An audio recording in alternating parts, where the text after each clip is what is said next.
Olá, queridos! Que grande e imenso prazer mais uma vez aqui no nosso canal Pedagogia e Estratégias. Eu sou a professora Regina Fernandes e hoje nós vamos falar sobre 12 simples passos para que a gente possa entender um pouco mais sobre esse grande autor Levi Vygotsky.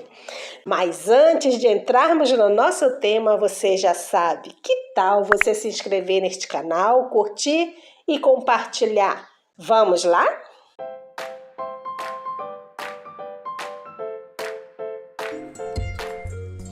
Queridos, falar de Vygotsky, este grande e importante pensador em sua área e época, nos dá um prazer imenso, pois Vygotsky foi pioneiro no conceito de que o desenvolvimento humano e intelectual das crianças vão ocorrer em funções das interações sociais e de suas condições de vida.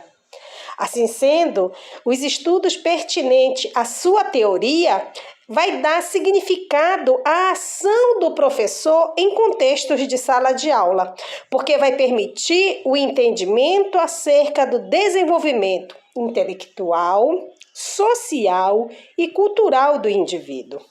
Mas qual é a real contribuição da teoria de Vygotsky para a educação?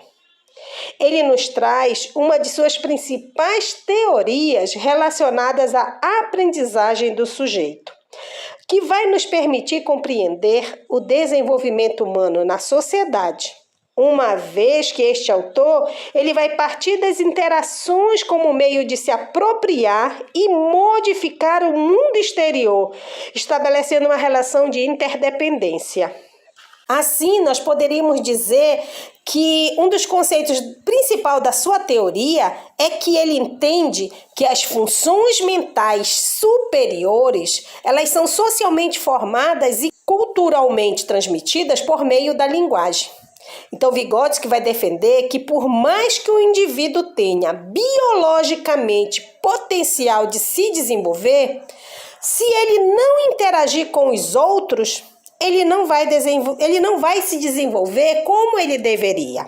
É nessa perspectiva que a gente traz o objeto de estudo de Vygotsky, Ao lado de seus colaboradores diretos, Luria e Leontiev, Vygotsky vai propor um estudo sociogenético do ser humano, assim como ele vai estabelecer relações com as condições biológicas, principalmente nos aspectos neurológicos, na tentativa de evitar reducionismo e simplificações de qualquer espécie. Para Vygotsky, o indivíduo ele é constituído socialmente, como falamos, mas ele nos diz que todas as funções desse indivíduo, todas as funções psicológicas, elas têm origem no campo social, que nossas interações com o meio vão ser construídas a partir de nossa inserção em um universo histórico e cultural. Assim, a importância da aprendizagem para o desenvolvimento do aluno na teoria de Vygotsky, de acordo com a sua perspectiva sócio-histórico, traz para o nosso entendimento as relações que há entre aprendizagem e desenvolvimento, que são aspectos muito importantes na sua teoria, pois para Vygotsky o desenvolvimento é promovido pela aprendizagem e a interação entre meio e indivíduo é essencial nesse processo. Então, uma das maiores contribuições que ele tem para dentro da teoria da educação é valorizar muito os conhecimentos prévios que a criança traz consigo antes de adentrar na escola. Então, para Vygotsky, a instituição escolar se torna muito mais importante, pois é lá, na escola, que a criança aprende a ler, a escrever e a adquirir conhecimentos sociais, além do que ele pode aprender durante a sua interação com os outros alunos. Então, Vygotsky ele nos traz dois conceitos que caracterizam a aprendizagem. Um são os instrumentos. os instrumentos que nós vamos utilizar em sala de aula. E os outros são os signos, são as representações mentais que vão substituir os objetos do mundo real em palavras.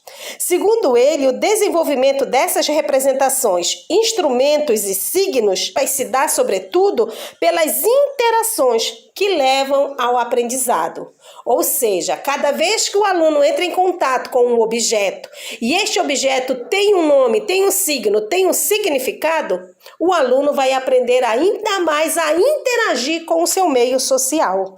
Assim, o objetivo central do trabalho de Vygotsky é a aquisição de conhecimentos pela interação do sujeito com o meio, pois para Vygotsky o sujeito não é apenas ativo, mas também interativo, pois ele adquire conhecimento a partir das relações intra e interpessoais. Ele traz as funções psicológicas superiores que vão se destacar em sua teoria, como memória, consciência, percepção, atenção, fala, pensamento, vontade, formação de conceitos e emoção. Todas essas funções psicológicas vão se intercambiar nessa rede de nexos ou relações e vão formar, assim, um sistema psicológico em que as funções vão se relacionar entre si.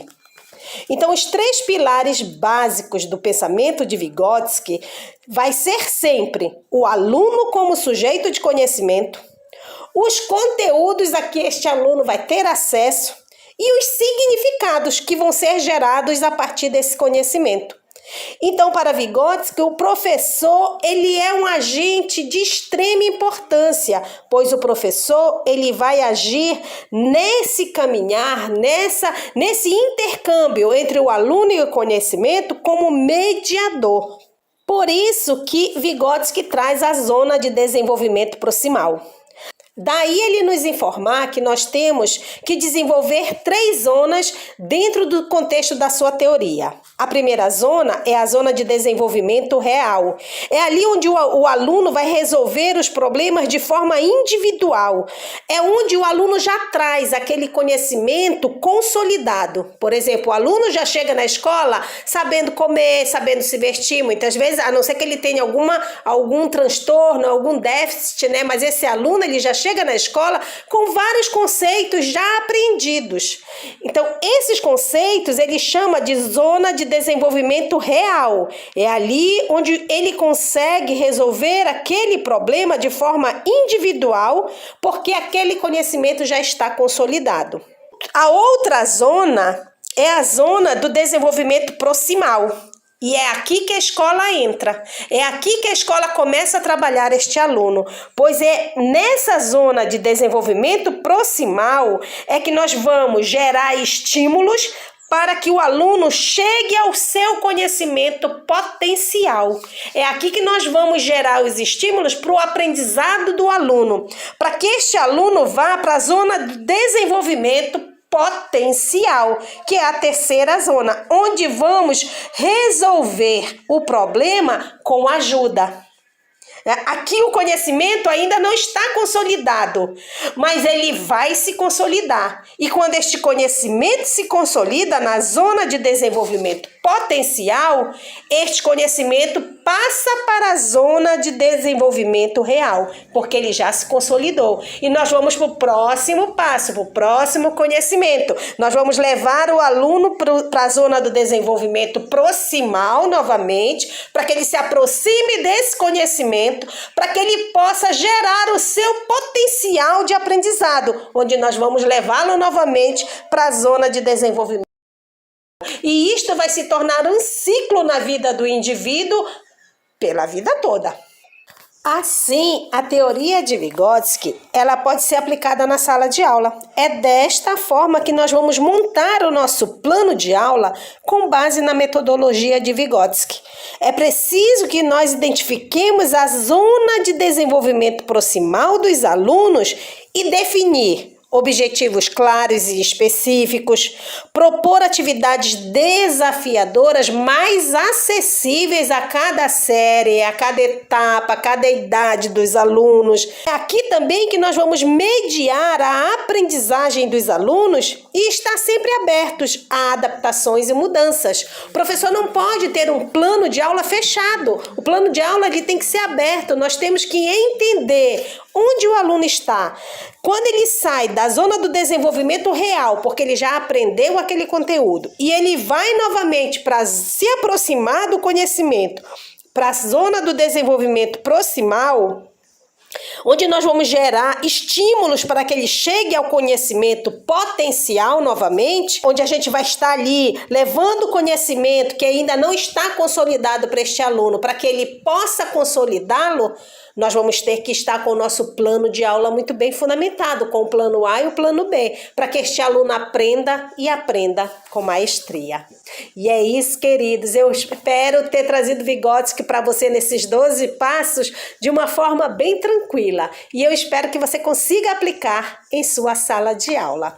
Mas antes de sair deste canal, você já sabe. Se inscreva neste canal, curta, compartilha e me ajude a divulgar este canal para mais professores e alunos. Gratidão por hoje e até o nosso próximo vídeo.